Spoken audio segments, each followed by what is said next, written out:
Hey guys, it's Danny here again. I wanted to talk about something a little more serious today, which is my experience with depression and anxiety. It all started when I was probably around 5 years old and I first went to school. I sort of wasn't really much of a talker. I was more of an introvert, which I still am really. And it sort of made me the target of bullying, I would say. So the more that went on, the more introverted I became. And I always had these butterflies in my stomach, I was always anxious. So as I got to my teens, to remedy the situation, I started to drink alcohol, and I'd smoke weed, which pretty much exacerbated it more so than ever. But I didn't really have my first panic attack until a little further on. I had a girlfriend and she was about 22, I was about 21, and she was secretly suffering from schizophrenia and I had no idea at the time.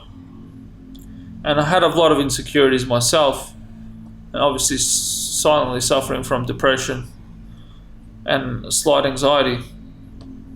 Anyway, things didn't work out between us and we broke up. And a week later, she committed suicide.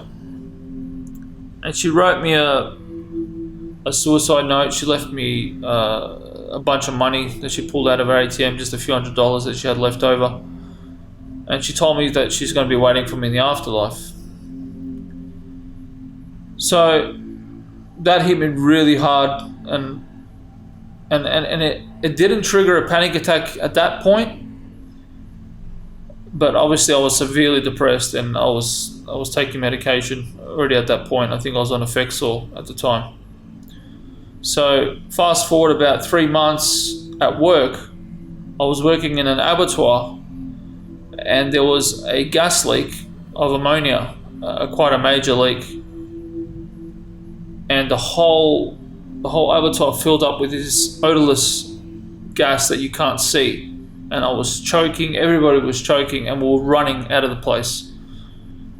And in that moment, my whole life flashed before my eyes. I seen my family and everybody as I was running. I couldn't breathe. Every breath I took, it was just burning. So we get to the road and the ambulance came, and they told us, depending on the exposure level, we had up to like 24 hours to live. Maybe, if we weren't exposed that much, we'll be okay. So fast forward a few days, I left the job. Most people went back, I don't know why. 20 of us were taken to hospital. So I had my lungs scanned and it came back abnormal. In the doctor's office, I had my first panic attack. When he told me that my scan was abnormal, I just became hysterical and my heart started racing. I was sweating. I just wanted to run out of that room as fast as I could. So anyway, he prescribed me with a small amount of Valium. And from then on, for the next year, I was experiencing panic attacks every few days. I would end up in the emergency department thinking that I was having a heart attack, in which case I was just having a panic attack. So that's when it all started. So in conjunction with my already depression and having anxiety attacks, it was of quite a miserable time, and it still is. To this day, I'm still medicated with Prestique. At the moment, I'm trying a new drug and Valium monthly. I take 50 Valiums a month, 5 milligrams, just to stop the panic attacks from coming. So one thing that happened with the anxiety disorder, they diagnose it with the name PTSD, post-traumatic stress disorder. One of the main things that stops me from living a full life is I have fear of just about everything, and answering the telephone, messaging people, replying to messages. So I lost a lot of friends, and I pretty much only have one friend that understands what I'm going through, and he'll put up with the time frame that I take to respond to his messages or call him.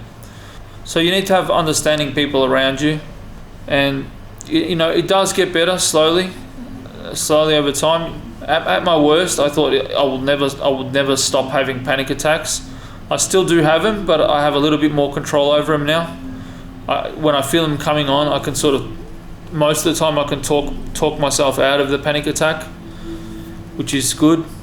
But the Valium's a lifesaver, and you know, doctors are really scared to prescribe it, but it's a lifesaver in my opinion, especially when talk therapy doesn't work. I've been seeing psychiatrists and psychologists since I was 17 years old, and I'm 37 right now. Anyway, guys, I just wanted to tell you about that story, and if any of you guys are suffering, seek help from a professional. It always helps to talk to a friend or family member. Post a comment down below, you know, let us know how you're feeling and what your story is, and hopefully we can all get behind each other and support each other. So anyway, thanks for listening to my story, guys. Leave a thumbs up if you enjoyed the video, and leave a thumbs down if you're not my friend. You're probably not my friend, but anyway, no, yous are all my friends. And I'll see you in the next video. Thanks for watching, guys.